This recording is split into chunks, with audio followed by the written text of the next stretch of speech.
everyone, welcome back. My people, there is tension everywhere in Nigeria because of 2027 election, especially now that the Northerners are against Tinubu and they are now supporting Peter Obi full time. So that this particular post from EL-RUFAI son, Bashir El-RUFAI, posted today that has been going viral. Look at what he said. Atiku is a force to be reckoned with.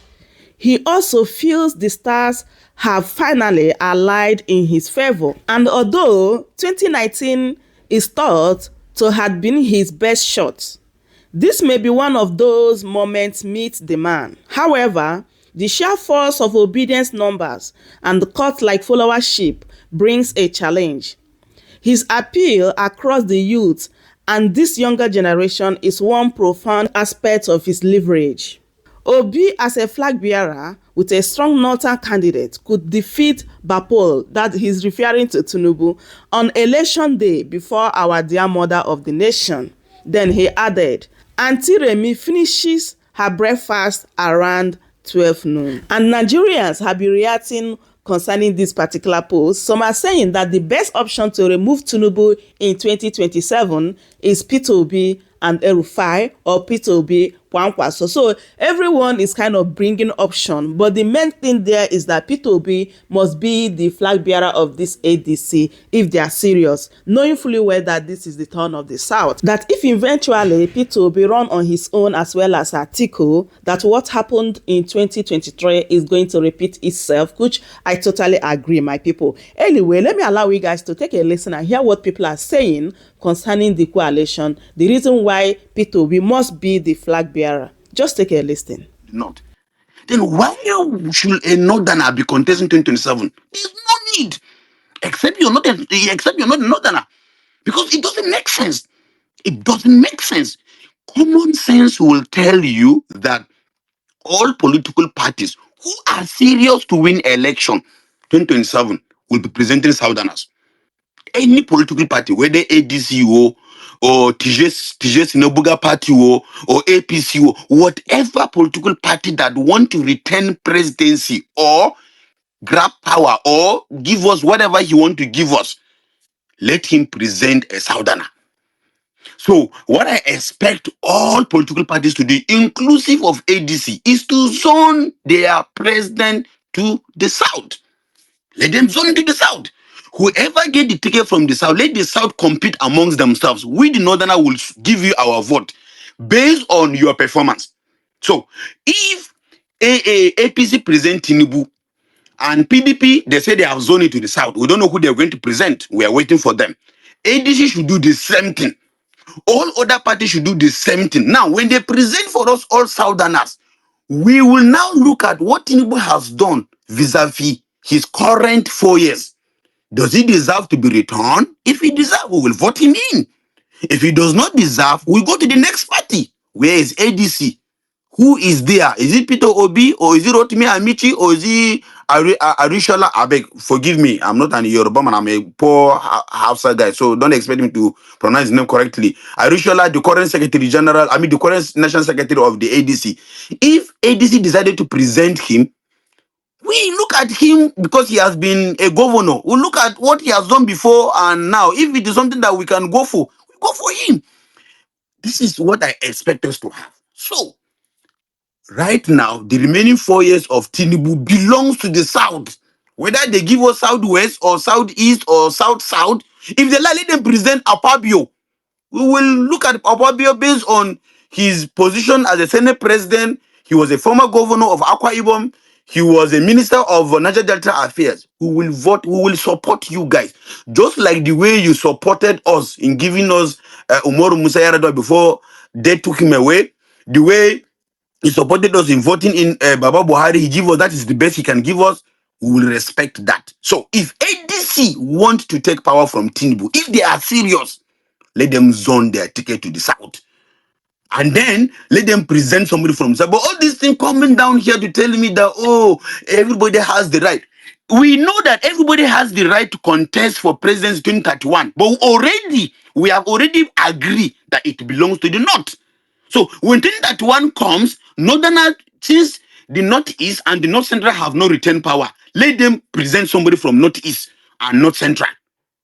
We cannot build a country when we don't respect ourselves. We cannot build a country where we feel that for me being a northerner from Adamawa or staying in Maiduguri, I have better right or I am more Nigerian than somebody from the south. No, we are one country. Except if you don't want to believe that we are equal in this country, then let's divide the country or let's do regional government. But as far as we don't want Nigeria to be separated, we want one Nigeria. Please, power should be returned to the south. I yield. All right. Thank you so much. I mean, that was very, very passionate. I really applaud you for that submission. And I hope you also carry this message to your brothers as well, those in the north as well, so that they can also have this same mindset. Because this is what we need as a nation for unity to strive. So that we don't think that the country belongs to one set of people. No, you are a collective, and if we must grow together as one. So thank you so much, Tize, for that submission. That was a very brilliant one. You know, I'm beginning to have another look at the man they call Atiku. Because I am beginning to see that these are the very politicians that are responsible for dividing us along these tribal and religious and regional lines. Now, is Atiku within his fundamental human right to aspire to become the president of this country? Absolutely, yes. He has that right. Does Peter Obi have the same right to become the president of this country? Yes. But why is it that we from the South in particular prefers Atiku to step aside and act like a kingmaker and for once support a Southern candidate? There are many reasons to it. Number one, this is the same Atiku who said during the 2023 presidential election, in preparation for it, he said that Northerners will not want to vote for a non-Northerner.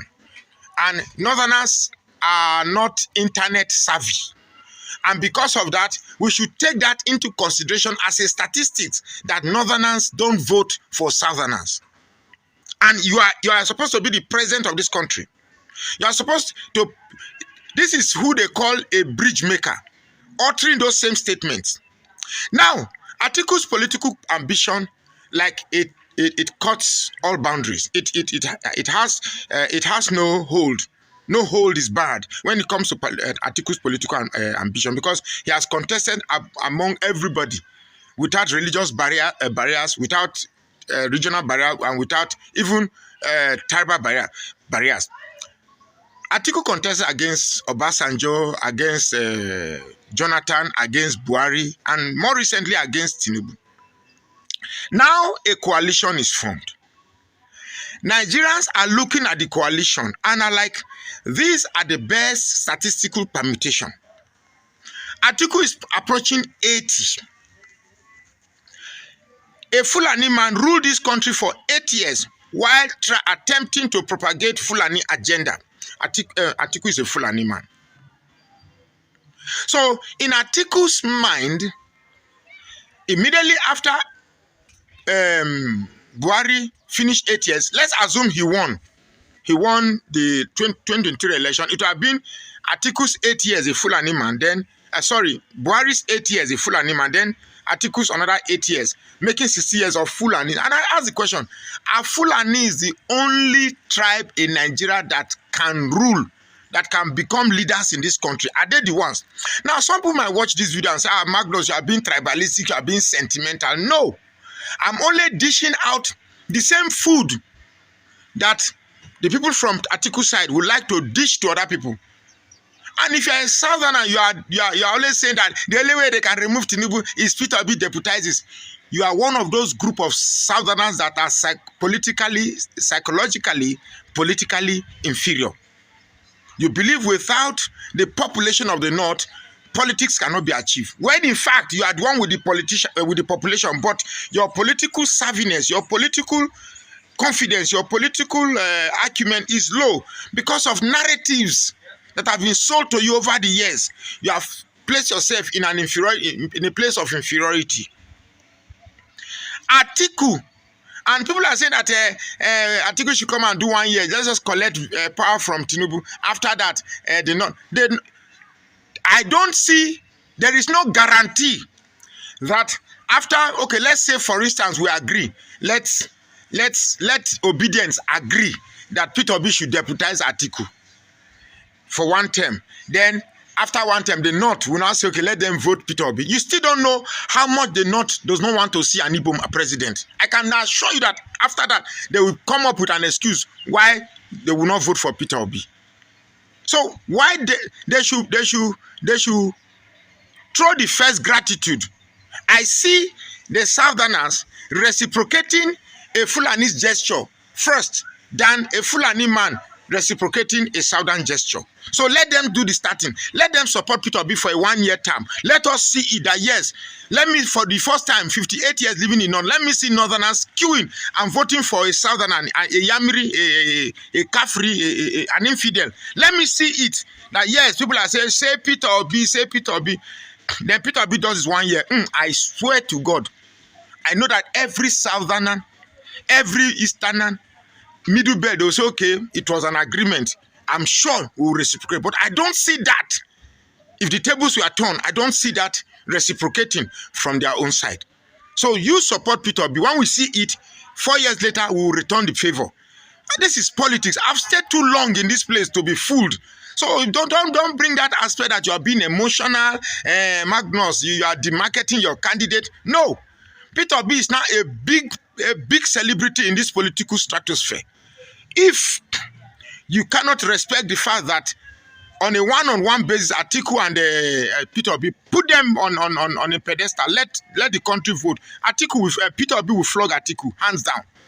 Put Peter Obi and Tinubu, let them popularity contest.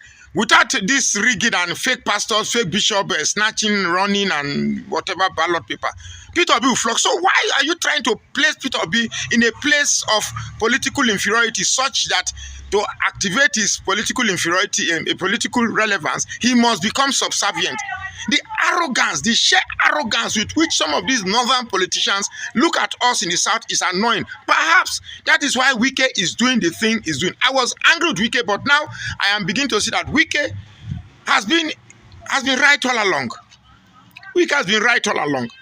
If the northern politicians cannot for once play the place of subservience, then let us also play this North and South game, because that is what Tinubu is banking on.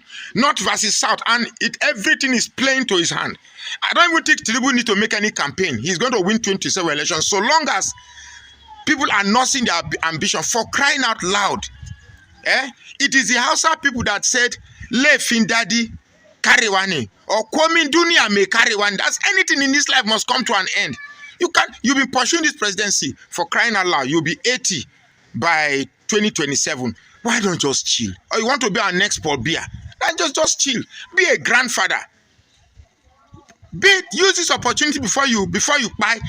Bridge the North and the South. Bridge this religion. Don't come with that hogwash saying that Northerners will not vote for South. If Northerners will not vote for South, so now we Southerners go vote for North. Don't you think that what is good for the goose is good for the gander? That arrogance that you have, we too, we have learned to be politically arrogant.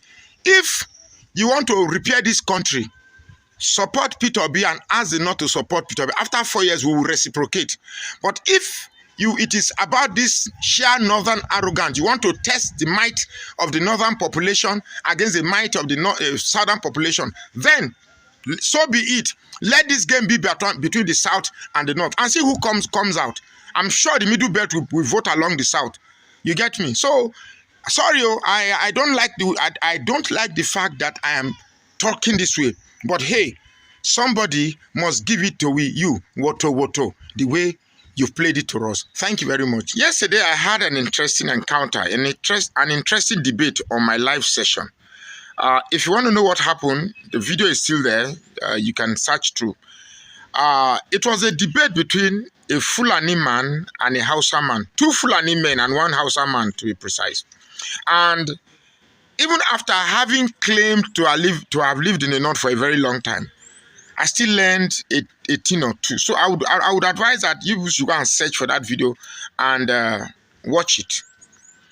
Now, actually, we're talking about Peter Obi and the coalition and that. So one Hausa man called in and said that one thing that we have failed to know, that the coalition is a coalition of, it's a Fulani coalition. And I was like, my mind made a quick run. And I said, Aregbesola, Malami, Atiku, Peter Obi, EL-RUFAI, Fulani coalition. I didn't know. So I said, okay, he should explain further. And he was saying that, look, that Tinubu played a fast one on the Fulani, and the Fulanis are very angry. The Fulani are very angry that the type of political ingenuity, the type of political masterpiece, the type of political card game that they thought they are masters of, a Yoruba man has now played the same thing on them. And they are very angry. And before this Tinubu's agenda registers and solidifies, they want to get it back at all costs. And that the idea of this coalition to get power back from the south to the north is never about fixing Nigeria. It's never about righting the wrong. That's righting, R-I-G-H-T-I-N-G. It's not about righting the wrongs of Tinubu for the betterment of Nigeria. It's about switching the control of power from the Yorubas to the Fulanis. And it still wasn't making sense to me until he went to the history of how Fulanis came to the north. Hausas were living peacefully. They came and they taught Usman Dan Fodio Islam. Then he went back and came back and fought them and conquered them, and then put his children and all sorts into administrative position in Hausa. Today, the Hausa land belongs to Fulanis, and that they have suddenly discovered that this marriage that they are having with the Fulanis is not benefiting the Hausa people, and because of that, they are going to teach the Fulanis a lesson when the next election comes. That I should go and ask 70% of every Hausa man in the north are now wiser. That they are only going to vote for an indigene, that is a non-Fulani speaking tribe that is in the north. But then I also cajoled him. I now realize that I said, okay, why are you not going to vote for Peter Obi? And he said the reason why the Hausas will not vote for Peter Obi because he is fraternizing with the Fulanis, that he has joined a Fulani coalition. I said, so if Peter Obi leaves the coalition, he will vote for him? He said yes, if he runs as an individual. I said, but the constitution does not support an individual candidate, and neither can he register a new political party because INEC has, stopped the registration of new political parties. But be that as it may, in his submission, I saw that the bias towards the Igbos is still there, even though they have realized, even though it seemed to me from his submission that they've realized their enslavement or subservience to the Fulanis is still there. However, as he was making his statement, another Fulani man came in. It was as if he was in a fit of rage, at the same time panicking to redirect the narrative, because he was shocked that the Hausa man could be in my live video filled with infidels and southerners, exposing certain secrets for us. So he came in quickly that he wants to correct. His name on TikTok is proudly Islam, proudly Muslim, yes. So he said that everything that the Hausa man said is a lie, that the Fulanis and the Hausas cannot separate. And I said, why? He said, because religion has bounded them together. So I asked him, I said, so even if religion has bound you together, are you saying that there's no freedom for the Hausa man to finally emancipate himself from this ungodly union that you have brought to them, that has benefited only the Fulanis but not the Hausas, while they keep losing their lands and their inheritance to you every day? And he said, no, that their intermarriage and Islam has bounded. I said, so because is the Islam a super glue Is Islam a super glue in the north that once it glues you, it can be unglued? So another Fulani man came in. So what I saw in that debate, please go to my page and watch and watch. And I've created a WhatsApp group for Peter Obi, our president. So those who love Peter Obi and really want to work to see that Peter Obi becomes our president in 2027, please join the WhatsApp group. I will pin the link in the comment section. So what I discovered yesterday in that debate is that we lovers of Nigeria, we that want the betterment of this country, we must first understand where we stand. We have a choice. No, we are standing between, it's not a choice, sorry. We are standing between the devil and the deep blue sea. Tinubu being the devil and the Fulani agenda being the deep blue sea. That's what I discovered. I thought I knew the North so well, but I never knew the extent to which the Fulani arrogance spread or how strong the Fulani arrogance is. For the Fulani man, they believe everybody is below them. Everybody, including the Hausas, the Igbos, the Yorubas, everybody is below them. That is what I discovered in that debate yesterday. And they have convinced the Hausa people that, look, because that was what the Hausa man said, that over the years, even before the Civil War, they've been telling them that if you vote for Igbo, Igbo will split this country. Don't vote for them. They will take this religion that we brought for you. Igbos will take it away from you. You will not have this religion again. And I realized that the Fulanis used Islam to do a number on the Hausa people. And the Hausas, I know that not every Hausas will be liberated, because the hardest thing to liberate yourself from is an ideological enslavement. Once you are enslaved ideologically, it is very, very difficult to emancipate yourself. So don't blame the Hausas. The Hausas are also marginalized, but at least in order to be free, they have to first be free from their psychology, free from their ideological subservience to the Fulani domination. So what I say about us Nigerians is we are between the devil, Tinubu, and the deep blue sea, the Fulani agenda. Now, Atiku is a Fulani man. Have you asked yourself why Atiku is so hell-bent on becoming the president? So hell-bent on becoming the president. Now, from those discussions, I now realize that it's never about fixing Nigeria. It's about repositioning the Fulani supposed hegemony ahead of all Nigerians. Peter Obi is just a tool, maybe like a joker card that they want to use. Imagine an Atiku offering vice presidents to a Peter Obi who won the last election. Can you imagine the arrogance? So you, especially those that are saying that it's only Atiku that can remove Tinubu, you should know that Atiku is not the solution to this Tinubu problem we have. Atiku is the deep blue sea. Tinubu is the devil. And I am telling Nigeria that this is not the choice we have. We may be standing between these arduous choices, but it is not the only choices we have. The only choice we have is to emancipate ourselves from this mental slavery. Emancipate yourself from mental slavery. None but ourselves can free our minds. None but yourself can free your mind. You must free your mind that Fulanis can be defeated. You must free your mind and believe that Tinubu can be removed. And you must know that the choice before us is not Atiku or Tinubu. The choice before us is who can free this country. I think that Peter Obi will make a better choice. Just believe in that and work towards that, and this country will be saved. There is something about the Northern Bloc vote that I guess we have overrated. Every time we come into a political season, we tend to give credence to the fact that we must factor in the uniqueness of Northern votes. But here is a thing that I need to let you know about Northern votes.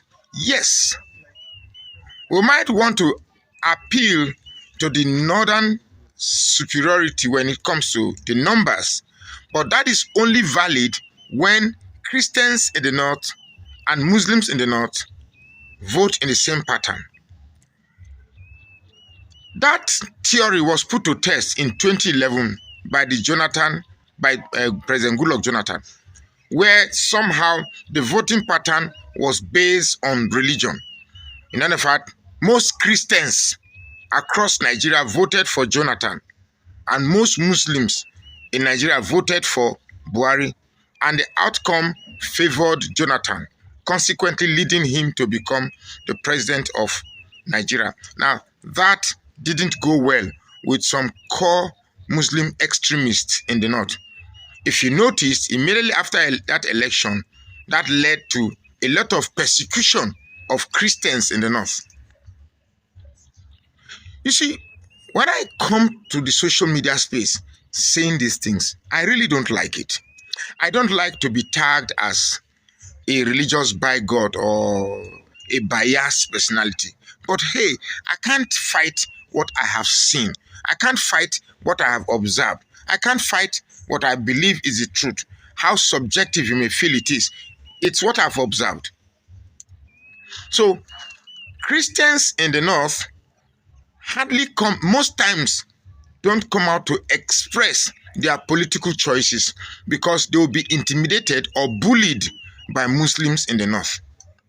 So when next we are talking about votes coming from the north, let us not assume that the whole northern votes are geared towards one mainstream. That's not true. Yes, at one time the northern vote was this relevant because Christians vote in the north and Muslims vote in the north aligned into one pattern. But it's no longer like it used to be before. Christians vote Christian votes in the north are now having a mind of their own. And most times they are bullied. Either they don't come out or they are bullied to vote in the same pattern as the Muslim votes. So when people say that southern politicians will not get vote in the north, that is way overrated. That's not true.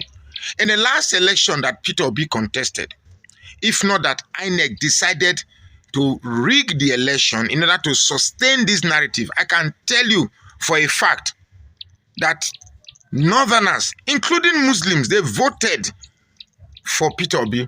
I can tell you that Christians in the north, particularly, not buoyed by religious bias or buoyed by religious preference, but because they too, Christians in the north, are persecuted. So they saw maybe a Christian candidature will provide a means to save them from their persecution. If you don't know it, Christian votes in the north, and Christians are not allowed to express their voting pattern or voting preference in the north.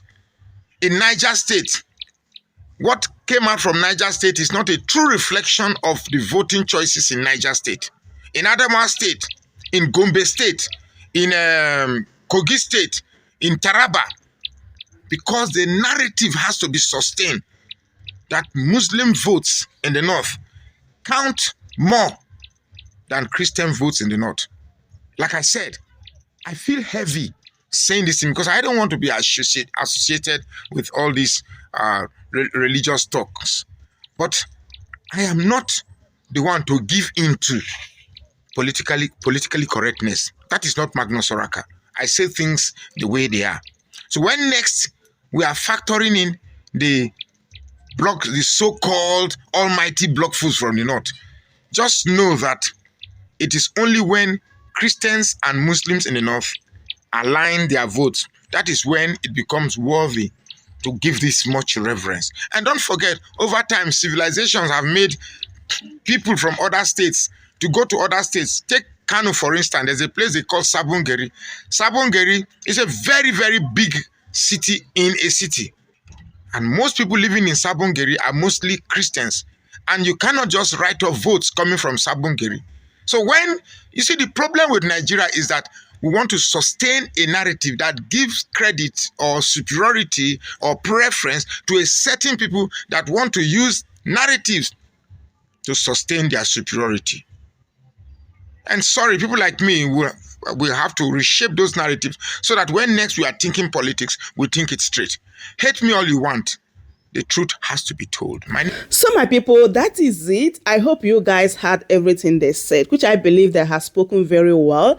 So let's look at some reactions from Nigerians concerning what El-RUFAI son said, that Peter Obi is supposed to be the flag bearer of this ADC. So someone said, Obi, Tambawa is the best combo for ADC in 2027 presidential election. Although it is funny how political interest can make you work with your supposed enemy. The world is deeper than we can comprehend. So another person said, Obi will be the flag bearer. El-RUFAI will not be on the ticket. The strong northern candidate will be someone else. Okay. And this person said, ADC, please give us Obi, El-RUFAI and leave the rest for the youth. Let's face APC with all our might. What we did in 2023 in LP will be a movie to what will happen in 2027 ADC with Obi. Secondly, we don't need people that will defeat Tinubu. We need sound leaders that will perform. Exactly my thoughts. 2027 election is not only about removing Tinubu from power, it's about having a leader that has vision, a leader that will lead us in a right path. Because the way Nigeria is going right now, if we leave Tinubu to continue after 2027 election, I don't think we have a country to call Nigeria anymore. Anyway, my people, I hope you guys enjoy watching. As I bring this update to you guys, do well to subscribe if today is your first time here. Share the video, give it a like, and also leave your thoughts in the comment section. I will see you guys in my next update. Goodbye for now. Welcome to Chamress News.